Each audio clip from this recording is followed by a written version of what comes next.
So, WrestleMania 4 is pretty much the WWE's answer to March Madness because it was a big old tournament of awesomeness. And in the NCAA's terms, the right team won. In WWE's case, the right guy won. So WrestleMania 4 comes to us from Trump Plaza in Atlantic City, New Jersey. Um, Donald Trump obviously was sitting at ringside. And here we go. The first match of the night was a 20-man battle royal featuring Jim the Anvil Neidhart, Bret the Hitman Hart, Sam Houston, Sika, Brian Blair, Raymond Rougeau, Jim Ruzel, George the Animal Steel, Ron Bass, Hillbilly Jim, Danny Davis, Jim Powers, Nikolai Volkov, Ken Patera, Boris Zukov, Jacques Rougeau, King Harley Race, Paul Roma, Junkyard Dog, Bret the Hitman Hart.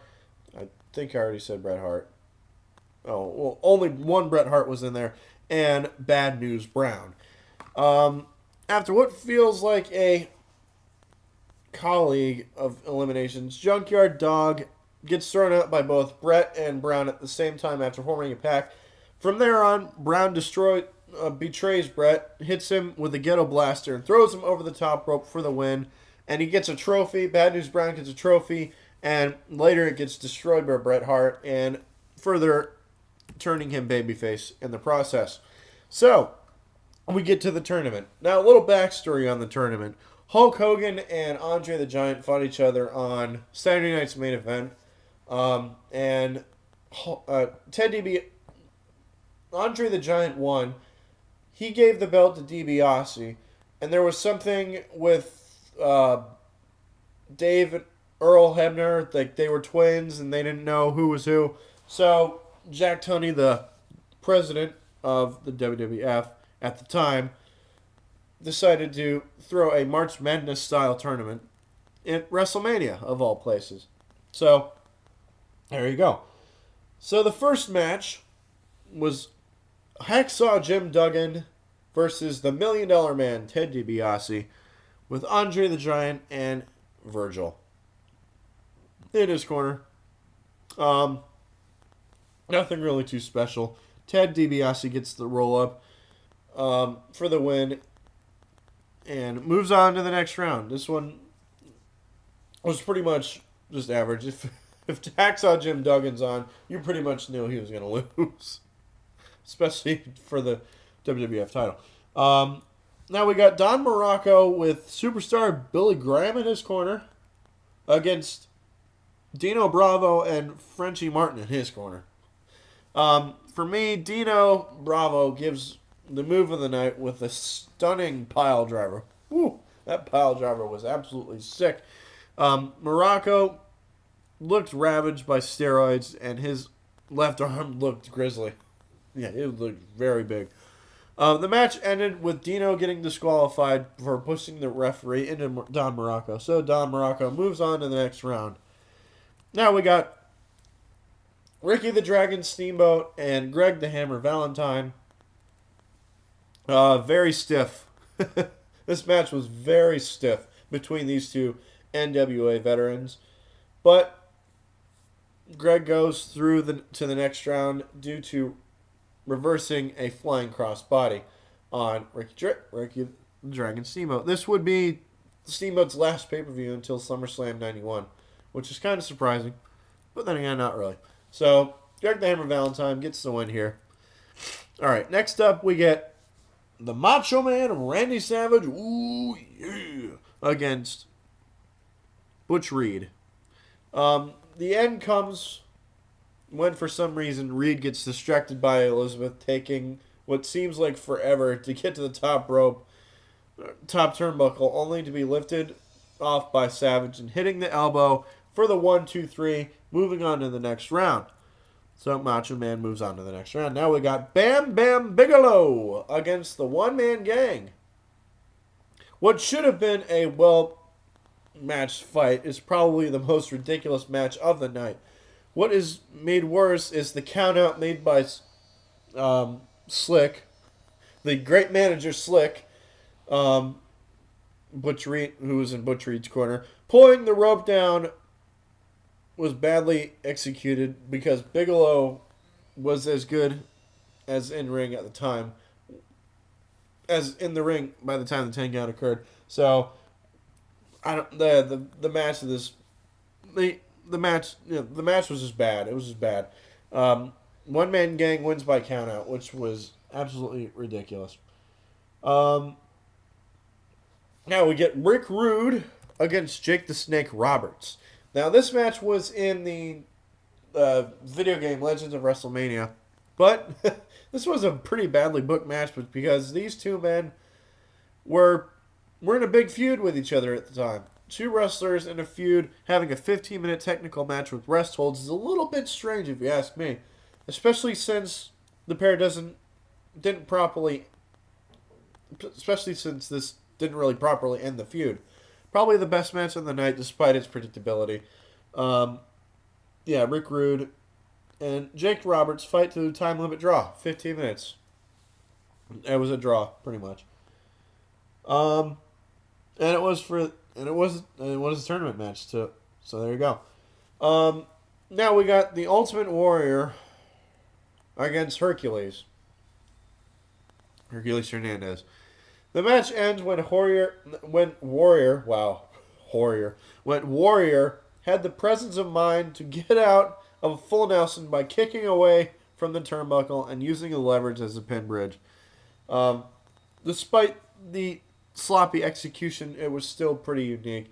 So Ultimate Warrior gets the win. I don't know why, but moving right along. So we get to the quarterfinal match. Now this match was the match everybody was looking forward to. It was the rematch of WrestleMania 3. Hulk Hogan versus Andre the Giant. The match is average, pretty average, quite scrappy, and ended when Hogan and Andre traded chair shots. Interesting that the referee saw Hogan's shot before Andre, but made the decision when Andre retaliated. So it was pretty much a double disqualification. And nothing too special, to be honest with you. Okay. Now we got Don Morocco versus the $1 Million Man, Ted DiBiase. Ted hit Morocco with a nice hotshot stun gun move to pin Morocco and go through the next round. Nothing too special here. Next up, we got Randy Savage and Greg the Hammer Valentine. Pretty solid stuff here. As Greg gives Savage a beating throughout most of it, and is only one when Savage cradles Valentine up for the win when he tries to do a figure 4 leg lock.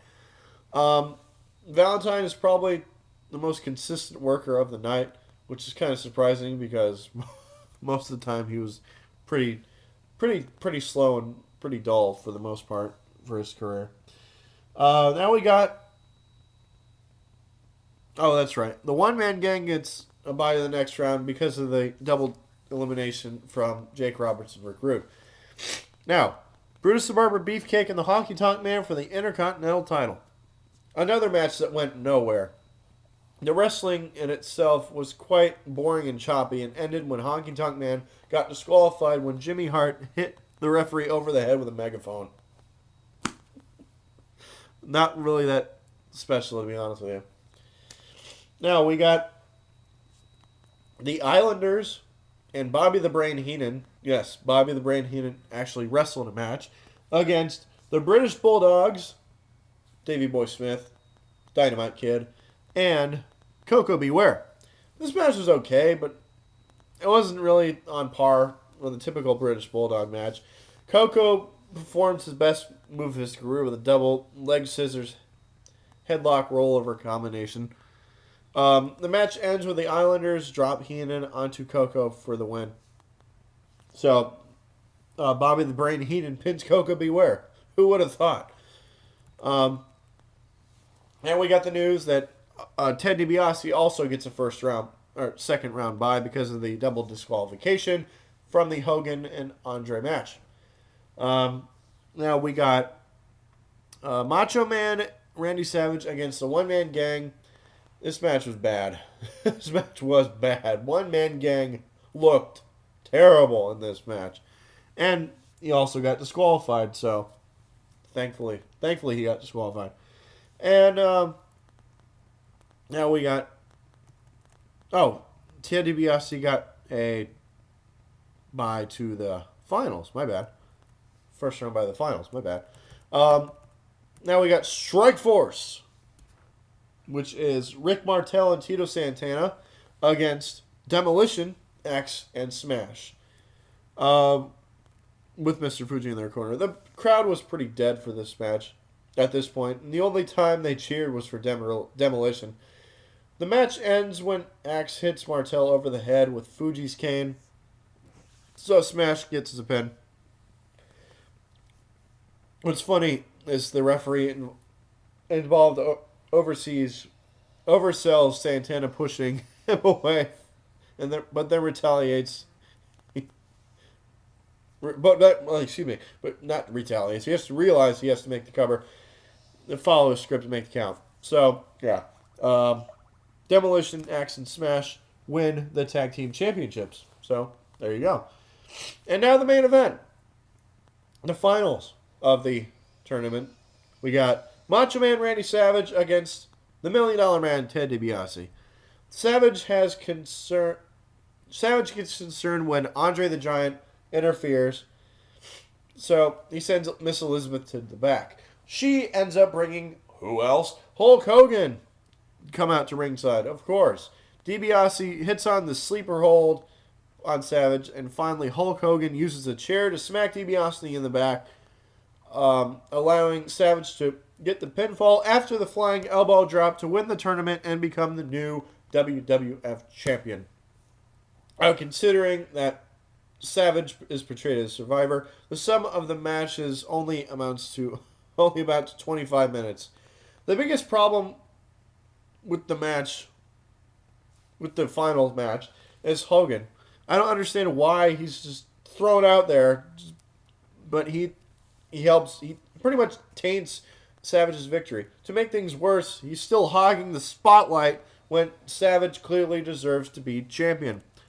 This is clearly Savage's moment in the sun, but Hogan, once again, is the spotlight hogger. So, there you go. So that's WrestleMania 4 for you. Out of 10, I would rate this a 4.5 out of 5. Match of the night would probably be... that's tough. Probably Jake Roberts and Ravishing Rick Rude. Probably Jake Roberts and Rick Rude, although the ending of that match was bad. And the worst match was probably Bam Bam Bigelow and One Man Gang. So that is my review of WrestleMania 4. Stay tuned for WrestleMania 5.